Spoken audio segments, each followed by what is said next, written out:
Welcome, Wargamers, to the decadent and delicious mortal realms, because today we are talking about Glutos Orscollion, Lord of Gluttony and my personal man crush. For those who are new to Age of Sigmar or the faction, Glutos is a Lord of Chaos dedicated to Slaanesh that was released with this most recent update to the Hedonites of Slaanesh battle tome. Now, Slaanesh is, of course, the god of hedonism, depravity, desire, and most relevantly, excess. And while we have seen these aspects brought into the model ranges and the lore from a few different ways, namely sex appeal, perfectly crafted armor, demons, and so on, Glutos is a character that truly exemplifies the idea of excess, particularly in the form of gluttony or overindulgence of food and drink. But there's a lot more going on than GW just making, a big thick boy model. Because like every Chaos Champion, Glutos is walking on his own path to glory. Or, comfortably riding, I should say, but you know what I mean. And while he's known by his followers as the Grand Gourmand, the Lord of Gluttony actually comes from a very humble and interesting origin story. You see, the Orscollion family was a clan of largely failed merchants in the realm of Hysh. We don't know if they were like caravan traders living off scraps, or if they had a stable location and were just bad at business, but either way, this poverty and desperation trickled down onto the poor child known as Glutos, who at the time was incredibly scrawny from malnutrition. In fact, the families became so desperate that poor Glutos had to resort to theft or pickpocketing and the like just to sustain himself. He would steal coin for food, he would beg for scraps, and so on. So poor was his family that Glutos eventually broke into a temple that he knew nothing about, located in Zintiel of Hysh. This place was known as the Temple of the Cornucopian Rite, and located on one of its many pedestals was a bowl of golden grains. And with stomach pains aching and his will weakening, Glutos stole the grain and consumed it. And he had no way of knowing that in that act, he had sealed his own damnation. He was just a kid who was hungry. Because the one thing that he did not do as a thief was reconnaissance. He didn't know that this temple was secretly dedicated to Slaanesh, that the excess grain and food on that pedestal was a blessed/cursed offering to Slaanesh, thanking him for his excessive bounty. But the moment he swallowed of that grain, Glutos' life changed. You see, he was immediately racked with this terrible hunger, and as he tried to eat insatiably, he found that the only thing that could satisfy him was to eat more and more decadent and extravagant food and drink. Only the newest and most intense sensations could quail his hunger pains, and that peace was always short-lived. And so, as a kid, he went into overdrive, right? He's robbing and stealing, fighting and consuming, trying all the local fare that he could. Now, we learn over the story that the grain that he ate wasn't just dedicated to Slaanesh in general, but specifically to a Slaanesh demon named Lothshar. And whispering into the very young Glutos' ear, Lothshar tempted him with more and more exotic cuisine. And so this poor kid is having all these struggles, right? He's wrestling with his own literal demons when he spots something odd one day. In a deep dark alley within his home city, he spots a dead beggar. I don't know how he died, could be natural causes, exposure, murder, he was mugged or something, but Lothshar whispered into Glutos' ear that he should take a bite of this body, tempting him with cannibalism. I like to think that this decision took a long time and that it was hard to come to. We know that the young Glutos sat and wept as he knelt over this dead corpse, but ultimately he did succumb to temptation and took his first bite. Upon tasting the remnants of this dead person, Glutos' mind filled with the ecstasy of flavor and deep, deep satisfaction. He found the kind of food that he was meant to eat, or at least the kind that Lothshar's curse would relent upon. And so this damned champion ate deeply.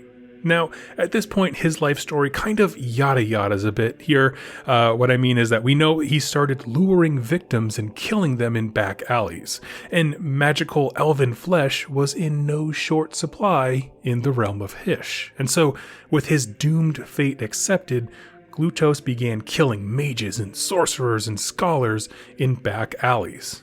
As his succulent meals became more and more exotic, Lothshar gifted his champion more and more power. What was once an emaciated boy had grown into a champion of prodigious size and might very quickly. Even more, Lothshar granted him fame. Not like Hollywood fame, but renown as a Chaos champion, and so soon, Hedonites began to flock to Glutos, and his warband slowly formed organically. Lothshar would just send out messages to other, Hedonite followers or people who were falling to temptation on their own, drawing them to Glutos.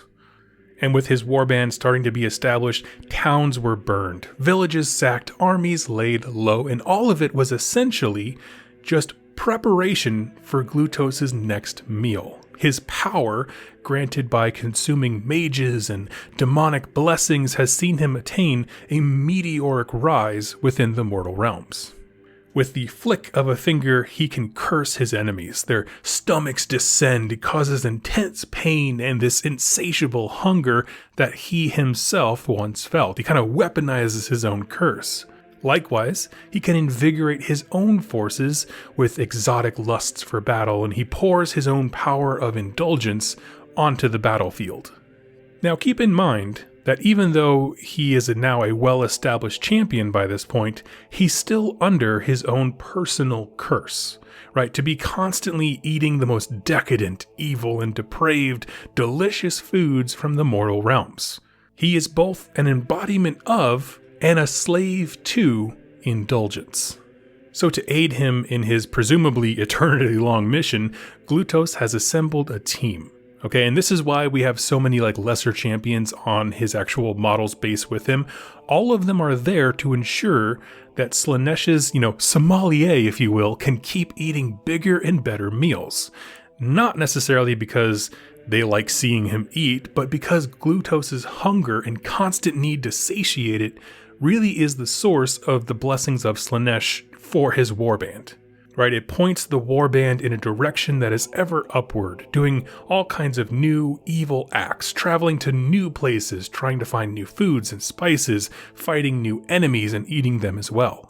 So, for Slaanesh forces under him, overindulgence doesn't have to be their thing, personally, but they can hang around Glutos because he is obviously blessed by Slaanesh, and power attracts power. And what I mean by that is, the other units in your army are perfectly fine to represent other aspects of Slaanesh. They would just totally be around Glutos because he obviously has the blessings and he's pointing them all in a direction to do bigger and badder things, which is universal for any Slaanesh troop. It doesn't matter, if overindulgence is your thing or being the perfect warrior, you want to keep moving and trying to fight new challenges. So let's stop here and ask the question, why is this cool, right? Why is Glutos my new favorite thick boy in the mortal realms? First off, just seeing the different aspects of Slaanesh is really nice. For the longest time, the model range really only depicted one, which was sexual desire, but I do think this latest release of minis does highlight the different ways to fall to Slaanesh, like perfected warriors or self-inflicted pain, and of course, overindulgence. And I made the joke earlier, but he really is walking his own path to glory. But it looks incredibly specific, and I love it. All the champions are seeking, the favor of their god, and he is locked in. But he's more like a hamster on a wheel, right? It just keeps going faster. He keeps needing to do more evil, inflict more pain, travel further, eat different things, all in an effort to feed in it, and in that way, worship Slaanesh. His story is interesting because, he's obviously a hero, a very large hero in terms of model size, and his presence within your list, he accounts for a lot of points in your army. But his actual curse/blessing reminds me a lot of some of the things you see from other factions. Like, for example, to become a Puscoil Blightlord, a Maggotkin guy who's riding the fly, you have to take a larva inside of you, and you have to be the best Blight King ever while it grows, and then if it hatches, then you get a mount. but like you take on a personal curse, and then you have to do really, really well to impress your god to not get consumed by it. Much like there's similar things in Khorne where champions have to kill, take so many, righteous skulls a day kind of a thing. It's the same thing here where it's like he is, again, constantly having to do the next thing to prove his value. It's just interesting to me that this is just a very specific one for a hero, whereas the other ones are like for, I guess, units. It's just a little bit different.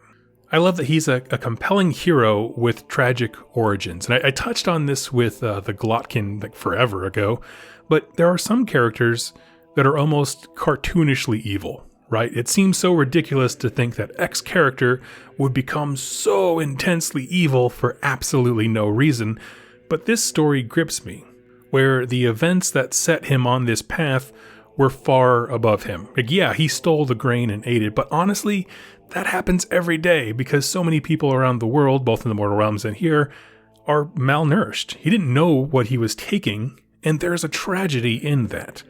But the moment he took a bite of human flesh, he stopped being the victim and began his first steps as a chaos champion. And there's just something about these outside events or personalities that put a character on a path to glory that I just love, where it's just there's some element of will that's removed. And so there is a tragedy, but then also it doesn't excuse the tragic things that character then goes on to do. And I'd love to see a story where he rises to power. Like, we know that he ate an already dead guy, and then it kind of yada yada yadas until he has a warband. But think about this for a second, okay? And I'm going to show my true crime, fandom nerd stuff here that I'm really into. But think about this. What about a Warhammer story that is essentially a detective story with a free guild hunting down a serial killer in Hysh? And it's just Glutos, snagging innocent people and scholars and such. Maybe at first he's not good at killing, it's also super sloppy. Again, he's just a kid when he starts. But then he builds a home that he can hide his axe in and lures his victims in. All of a sudden, his murder MO starts to change, and it becomes hard for detectives to find him. He's not a back alley killer. Now he's more of has like a murder mansion or something like that. I think it could be a very compelling story arc. Right? All the soldiers are looking for some, rogue Tzeentch wizard element that's capturing all these wizards, but it turns out it's just this thick boy who's looking for a good meal. Then again, like I said, I'm a true crime nerd. When I think about him just like bringing people in the alleyway or sneaking him into his house, that kind of a thing, it fires off memories of different serial killers here in the real world. I'm like, man, he could be like all of those combined. And this is why I don't do well at dinner parties. Everyone just kind of walks away when I start talking about this kind of stuff. So anyway, friends, I want to hear your thoughts. First of all, do you like the model? I absolutely love this big old model. All the little servants there trying to make sure that he's satiated, that he's doing well, so that the rest of the warband can keep up getting the blessings of Slaanesh.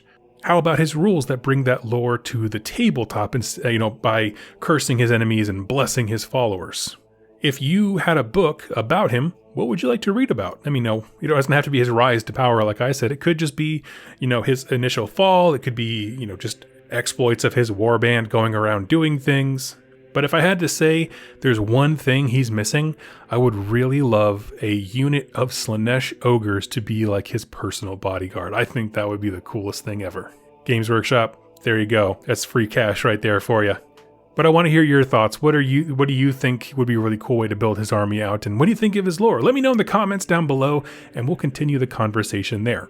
Thank you all so much for listening and watching, and I'll catch you next time. Happy wargaming.